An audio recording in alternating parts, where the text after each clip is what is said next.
Hello everyone, how are you all doing? I hope all of you are doing great. So as you all know that we are doing chapters from class 6 new NCERT of science curiosity. So we have started chapter number 8. So I hope all of you have watched all the previous videos. If you haven't watched, please go through the links given in the description box.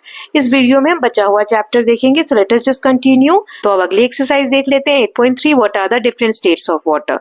सो कौन कौन से different forms या different states हमने water के पढ़े वो देखते हैं. So water is a substance that can be observed in three different states in our daily life. तीन तरीके के स्टेट्स में हम वाटर को देखते हैं. इन अ सॉलिड स्टेट, सॉलिड यानी ठोस अवस्था में देखते हैं, जो कि आइस का एग्जाम्पल हमने देखा था. जब आइस को आप गर्म कर दोगे या आइस मेल्ट होती है तो वो फिर लिक्विड स्टेट में आ जाती है. जो पानी आप पीते हो है ना, लिक्विड स्टेट में आ जाती है. ऑन फर्दर हीटिंग, और ज्यादा गर्म कर दो उसको तो water gate converted into gaseous state. फिर वो भाप बन जाती है, गैस के फॉर्म में आ जाती है. So let us perform activity 8.5 to identify the properties of different states of water. अब अलग अलग फॉर्म में जब पानी बर्फ है तो उस वक्त कैसे रिएक्ट करता है, उसकी प्रॉपर्टीज क्या होती हैं. जब वो गैसियस फॉर्म में है तब उसकी प्रॉपर्टीज क्या होती हैं, ये सब जानने के लिए आगे एक एक्टिविटी दी गई है. चलिए उसको करते हैं. So activity 8.5, let us identify. Put an ice cube in one container, transfer it to another container of different shape. आप आइस क्यूब एक बर्तन में लीजिए और उसको ट्रांसफर कर दीजिए किसी और बर्तन में जिसका शेप अलग हो.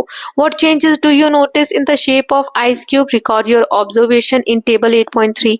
आप आइस क्यूब को, जो कि क्यूब शेप का है, वो आप किसी भी बर्तन में रखिए, आइस क्यूब किस शेप का रहेगा? क्यूब शेप का ही रहेगा. तो जो भी आपको पता चल रहा है, जो भी आप इससे ऑब्जर्व कर पा रहे हैं, वो टेबल दिया हुआ है आगे, उसमें आप लिखेंगे. तो मैं अभी आपको यहाँ बता देती हूँ, बाकी टेबल में आगे फिल भी कर लेंगे. तो यहाँ पर इसका मतलब ये है कि जब सॉलिड स्टेट में होता है, जो कि आइस है, ठोस स्टेट में जब पानी होता है तो उसका शेप जो है वो फिक्स होता है, एक शेप में रहता है. Now pour water from one container to another container of different shape. Observe how water behaves compared to the ice cubes and make a record. Did you notice how water flows from one container to other? What happens to its shape? अब पानी ले लीजिए आप liquid form में, वो आप glass से मान लो कटोरी पे डालोगे तो पानी का शेप ग्लास में था तो ग्लास जैसा हो गया और कटोरी में डालने पे कटोरी जैसा हो गया, है ना. तो पानी का शेप जब लिक्विड फॉर्म में होता है तो शेप चेंज हो जाता है ना, आइस क्यूब की तरह फिक्स नहीं होता है. सो लिक्विड वाला जो कॉलम होगा टेबल में, वहां हम क्या लिखेंगे कि लिक्विड का शेप जो है वो फिक्स नहीं होता है.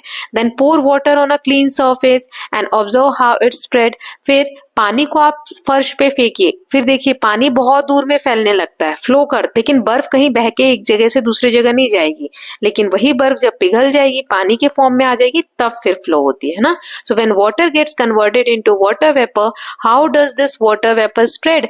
Compare with the spreading behaviour of the water. तो ये सारे ऑब्जर्वेशन करने के बाद यहाँ टेबल दिया है, compare different states of water. यहाँ प्रॉपर्टीज दी हुई हैं कि आइस यानी सॉलिड स्टेट में शेप कैसी होती है, फिक्स होती है ना, कि बर्फ की शेप कभी चेंज नहीं होती है. मतलब पिघलने से पहले तक बर्फ जिस शेप में है, क्यूब में है तो क्यूब शेप की रहेगी, है ना, तो फिक्स शेप होता है. देन वाटर लिक्विड स्टेट में हो तो takes the shape of the container, जिस भी बर्तन में आप डालोगे वैसा शेप आ जाएगा. Then water vapour gaseous state हो तो गैस के फॉर्म में हो वाटर तो नो फिक्स्ड शेप, उसका भी कोई शेप नहीं है ना. एबिलिटी टू फ्लो मतलब एक जगह से दूसरी जगह बह कर जाने का हमें तीनों स्टेट में बताना है. तो आइस जो कि सॉलिड स्टेट में है तो बहेगा नहीं, वाटर लिक्विड स्टेट में है तो flow easily, then water vapour यानी गैसियस फॉर्म में है तो फ्लोज फ्रीली, है ना, हवा तो चारों तरफ फैलती है तो यस ये भी फ्लो होगा. सिर्फ आइस फॉर्म में, जब सॉलिड फॉर्म में होगा तब फ्लो नहीं करेगा. Then ability to spread, so does not spread. Ice को आप जहां रख दोगे वहीं के वहीं रहेगा जब तक पिघले नहीं, है ना, तो ये स्प्रेड नहीं होता है सॉलिड स्टेट में. लेकिन वाटर जब लिक्विड स्टेट में होगा तो ये स्प्रेड होता है कंटेनर में, है ना, फैल जाता है इजिली. तो जिस भी बर्तन में डालोगे उसमें अच्छे से स्प्रेड हो जाता है. देन गैसियस स्टेट का भी क्या है, जितना भी स्पेस अवेलेबल है उतने दूर में ये फैल जाएगा. जैसे गैस को आप एक छोटे बलून में डालो तो उसमें ही रहेगा, उतनी ही गैस को आप बड़े बलून में डाल दो तो वो उतने बड़े में भी आ जाएगा, है ना. सो इससे क्या है, गैस जगह घेर लेता है जितनी भी उसके पास अवेलेबल है. राइट. तो इस सब से हमने क्या जाना, what are the difference in the properties of water in liquid, solid and gaseous state. तीनों स्टेट में वाटर की क्या कंडीशन होती है. तो आइस वाला यानी सॉलिड स्टेट में हमने देखा कि शेप जो है वो रिटेन करता है, retain its shape irrespective of the container in which it is placed, while water takes the shape of container, ice does not flow और स्प्रेड। बर्फ जो है सेम शेप लेगा, चाहे आप किसी भी बर्तन में डाल दो, वो फ्लो नहीं करता और वो स्प्रेड भी नहीं करता। अब लिक्विड स्टेट में हो तो हमने देखा शेप इसका चेंज होते रहता है, फिक्स शेप नहीं होता है, और जिस बर्तन में डालो उसी का शेप ये ले लेता है ना। लेकिन वॉल्यूम उसका जो भी आप वजन है उसका वो सेम रहता है। Does water also possess the property to spread? Yes, water also has the property to spread while keeping the volume constant. एक वेट ही रहने के बाद, जैसे मान लीजिए आधा लीटर आपने दूध का एक पैकेट लिया, तो आधा लीटर क्या है, उसका वॉल्यूम है। सो आधे लीटर दूध को आप ग्लास में डालो, कटोरी में डालो, जिस भी में डालो, उसका शेप वैसा हो जाएगा, लेकिन वॉल्यूम तभी भी आधा लीटर ही रहेगा, वॉल्यूम चेंज नहीं होगा। ओके, सो गैसियस स्टेट में क्या होता है, it exhibits a property of spreading out in entire available space. Gases do not possess a fixed shape. Water vapor exists even at room temperature, though it is invisible to us. So gas का भी कोई fix shape नहीं होता है, जितनी भी space available है उतने में फैल जाता है, और वाटर वेपर रूम टेम्परेचर पे भी होता है। So it is present in air around us. Water vapour हमारे आसपास होता है, ये तो हमने देख ही लिया, ग्लास वाले एग्जांपल से, है ना। So water that evaporates during process like drying of clothes और mopping of floors contribute to the water vapor in air around us. तो हवा में ये कहाँ से आया वाटर वेपर हमारे आसपास? तो जैसे हम पोछा लगाते हैं, कपड़े सुखा रहे हैं, तो इसका पानी जो भाप बनकर उड़ता है वो हमारे आसपास एयर में रहता है वाटर वेपर के फॉर्म में। Now you are now familiar with the three states of water. Some other substances also exhibit these states, for example wax, oil and ghee. Let us look at some more examples of solid, liquid and gas. तो अब यहाँ पर solid, liquid और gas के बारे में आप और आगे जानने वाले हैं। सो और भी यहाँ एग्जाम्पल दिए, जैसे वैक्स, ऑयल या घी। सो ये घी जो होता है ये भी तीनों फॉर्म में आपको देखने को मिल जाएगा। घी जब जैसे देखेंगे आप फ्रिज में रख दीजिए या ठंड का समय होता है वो जम जाता है ना। ऑयल भी, कोकोनट ऑयल भी आप देख सकते हो, फिर गर्म टेम्परेचर होता है या धूप में उसे रख दोगे तो पिघल जाता है, लिक्विड फॉर्म में आ जाता है, और उसे आप गर्म करोगे तो उसमें से भी भाप निकलने लगती है, गैसियस फॉर्म में आ जाता है, राइट। तो ये तीनों फॉर्म हमें और भी जगह पर देखने को मिलते हैं। ऐसे ही वैक्स है, मोम जो होता है, मोमबत्ती जिससे बनी होती है। सो मोमबत्ती आप देखते हैं सॉलिड है, लेकिन जब आप उसको गर्म करते हैं तो वो पिघलने लगती है, लिक्विड स्टेट में आ जाती है और वैनिश भी हो जाती है। जब आप उसको गर्म करेंगे तो भाप बन के वो वाटर वेपर में कन्वर्ट हो जाती है। ओके, सो ये कुछ और एग्जाम्पल दिए हुए थे। Now look around and find some other examples of solid substances. तो सॉलिड यानी ठोस चीज के और कुछ एग्जाम्पल यहाँ दिए। Some examples could be stones, wood and glass. जैसे पत्थर है, लकड़ी है, ग्लास है, ये सब हार्ड है, इनका शेप क्या है, फिक्स होता है। पत्थर को आप ऐसे हाथ से दबाकर उसका शेप चेंज नहीं कर सकते, लकड़ी को भी ऐसे हाथ से दबाकर शेप चेंज नहीं कर सकते। तो ये सब क्या है, सॉलिड है। What are other example of liquid you can think of? Liquid के और क्या एग्जांपल हो सकते हैं? मिल्क है, ऑयल है, तो ये सारी चीजें क्या है, लिक्विड है। अब 5 और एग्जांपल आपको देने हैं लिक्विड के, तो क्या क्या दे सकते हो? 2 मैं बता रही हूँ, बाकी आप बताएंगे। ओके, जैसे जूस है या लेमनेड अभी हमने पढ़ा था, शिकंजी, ये सब क्या है, लिक्विड फॉर्म में है।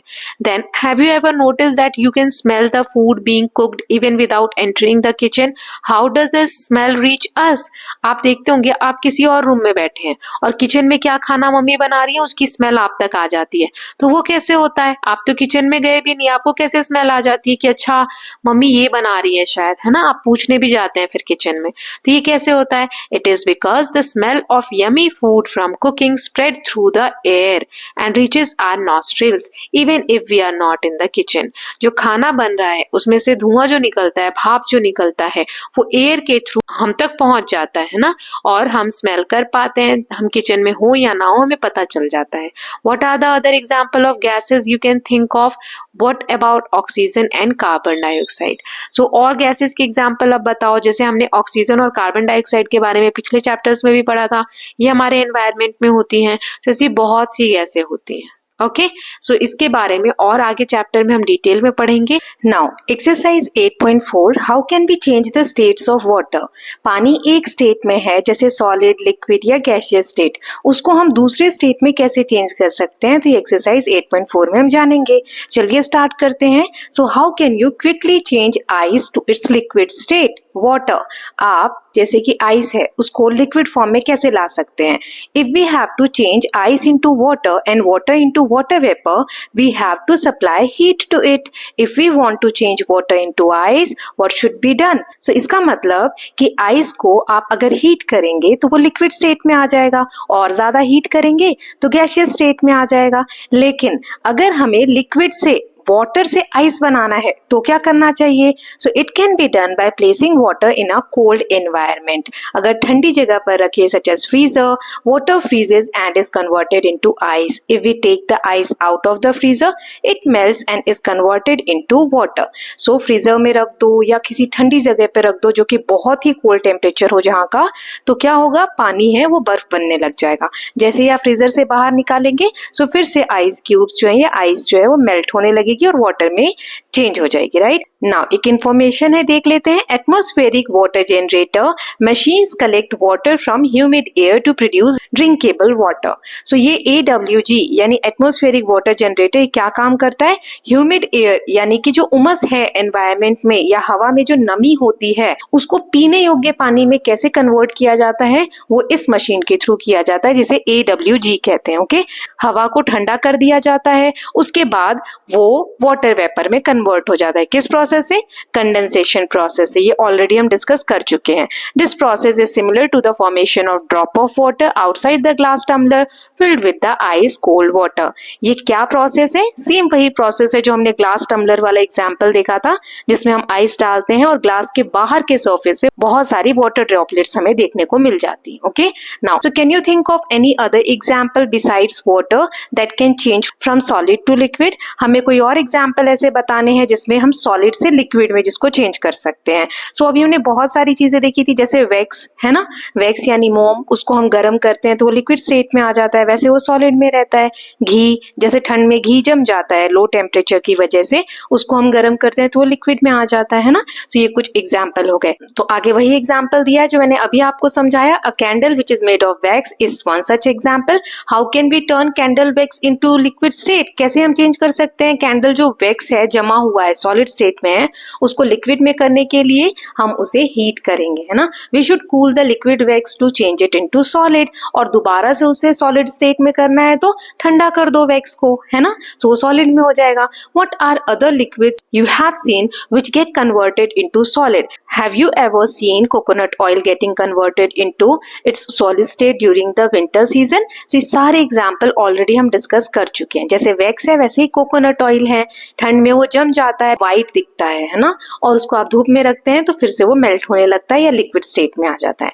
Hence we can see that water and other substances change their states on heating or cooling. इससे हमें यही पता चला कि जो भी substances हैं उनका टेम्परेचर अगर हम उसको हीट कर रहे हैं या कूल कर रहे हैं, मतलब टेम्परेचर बढ़ा रहे हैं या कम कर रहे हैं, उससे उसका जो स्टेट है वो चेंज हो जाता है. So the process of conversion of solid into liquid state is called melting. So जो भी solid substances हैं जैसे कोकोनट ऑयल जब जम गया है या घी जब जम गया है, सो उसको लिक्विड में चेंज करने का जो प्रोसेस है उसको हम बोलते हैं मेल्टिंग. ओके, सेम अगर हम लिक्विड को सॉलिड में बना रहे हैं, जैसे पानी है उसको बर्फ बनाना है, उस प्रोसेस को हम कहते हैं फ्रीजिंग. सो ये दो टाइप्स हमने पढ़े, melting and freezing.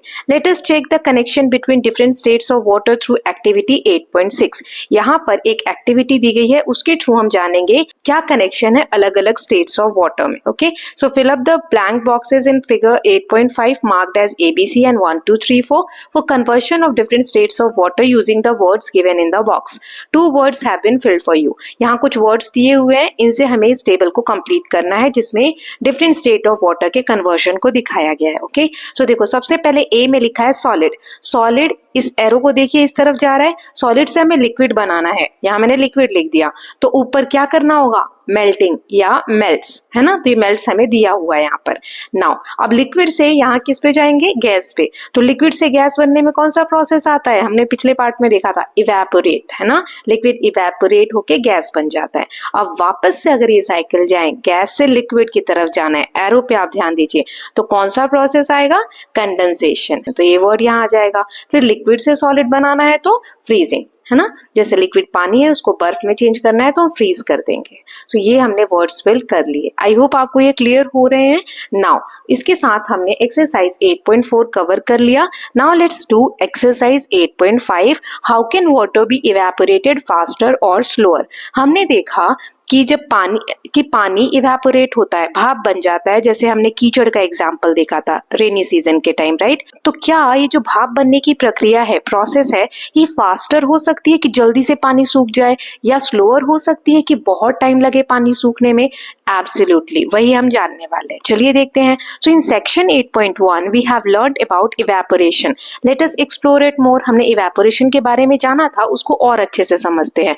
Observe your surrounding, what are the conditions that affect how fast water evaporate. आप अपने आसपास देखिए क्या क्या चीजें इंपैक्ट करती हैं कि वाटर जल्दी से इवेपोरेट हो जाए।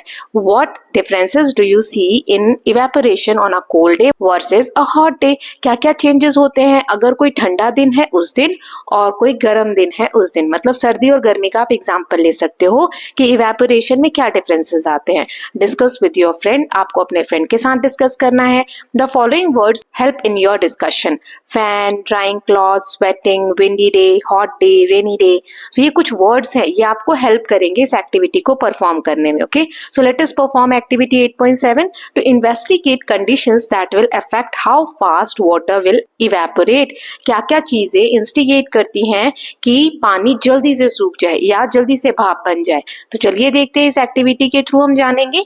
सो let us investigate. Take water in small cap of bottle, you may use sanitizer in place of water. एक छोटी सी बॉटल की कैप लेनी है, उसको आप पानी से फिल कर दीजिए इस तरीके से, ठीक है।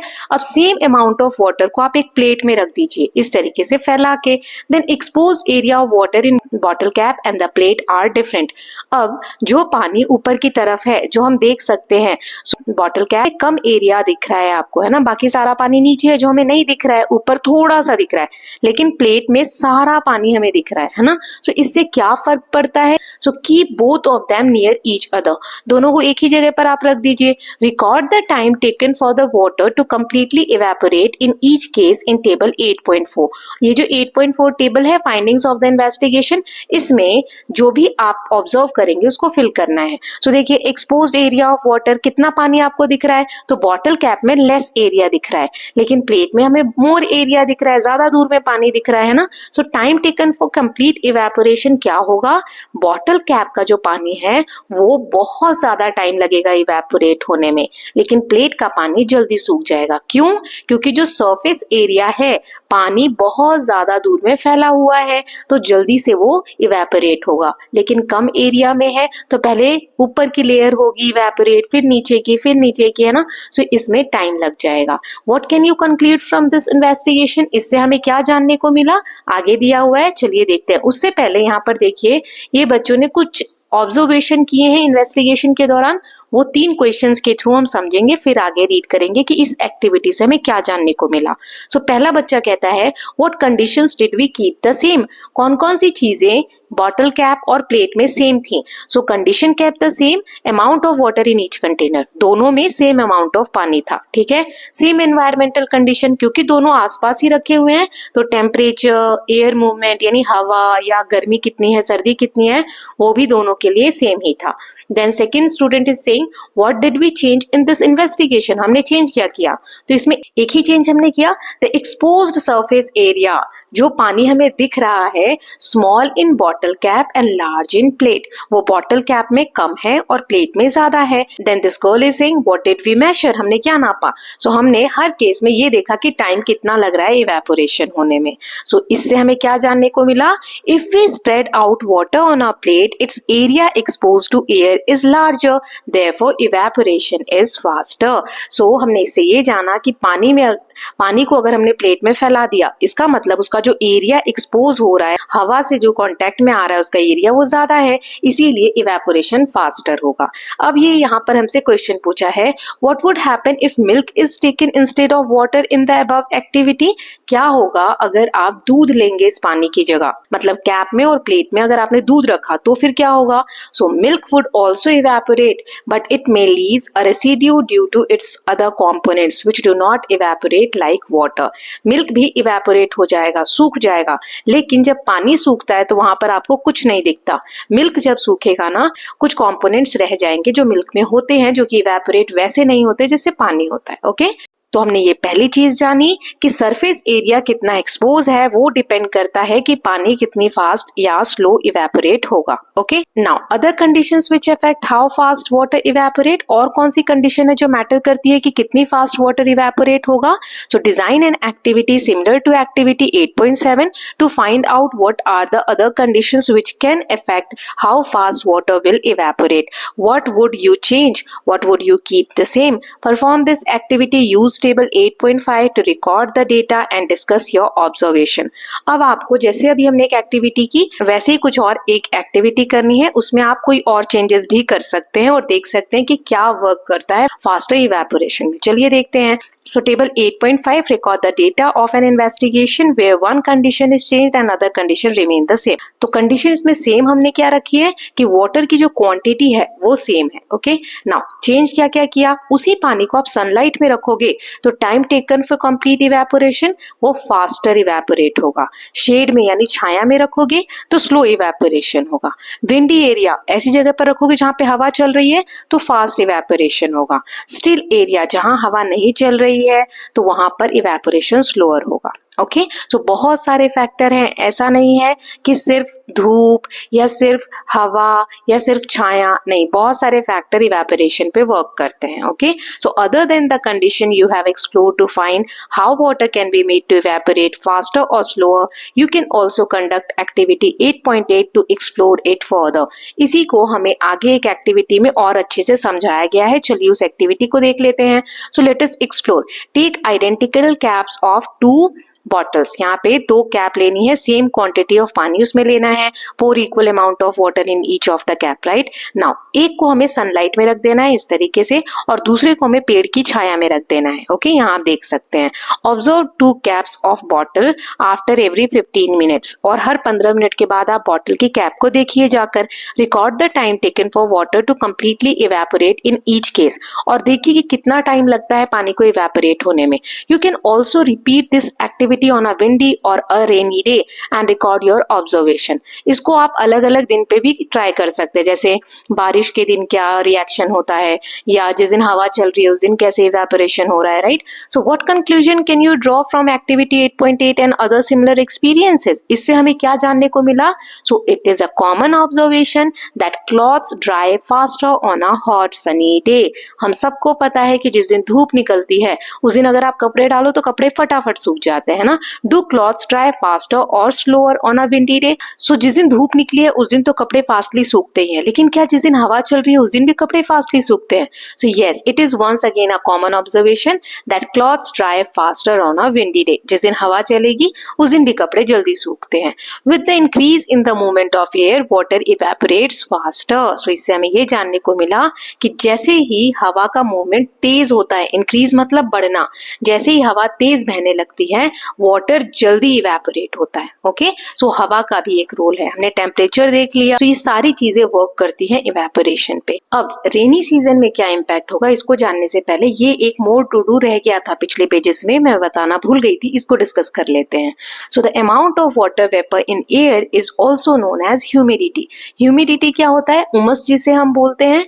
आपके आसपास एयर में यानी वातावरण में कितना वाटर वेपर प्रेजेंट है, कितनी नमी है, उसी को हम ह्यूमिडिटी बोलते हैं। Okay, daily humidity data of your area is reported in the newspaper and other sources. You have to compile that information. So चलिए देखते हैं। It is also common observation that clothes dry slowly on a rainy day. On a rainy day water evaporates slowly. If the amount of water in the air is already high, more humidity, water evaporates slowly. So जिस दिन बारिश हो रही है already air में बहुत ज्यादा water vapour है, मतलब नमी है यानी ह्यूमिडिटी है। तो वाटर इवेपोरेट कैसे होगा? स्लोली होगा। क्यों? क्योंकि हवा में ऑलरेडी पानी बहुत ज्यादा है, तो पानी क्यों सोखेगा वो कपड़ों से, है ना। जब हवा ड्राई होती है, वाटर वेपर उसमें कम होते हैं, तो कपड़े के पानी को जल्दी से सोखती है या जल्दी से पानी इवेपोरेट होता है। लेकिन ह्यूमिडिटी अगर ज्यादा होगी तो कपड़े देर से सूखेंगे। ओके, सो ये हमारा इम्पैक्ट हो गया रेन का।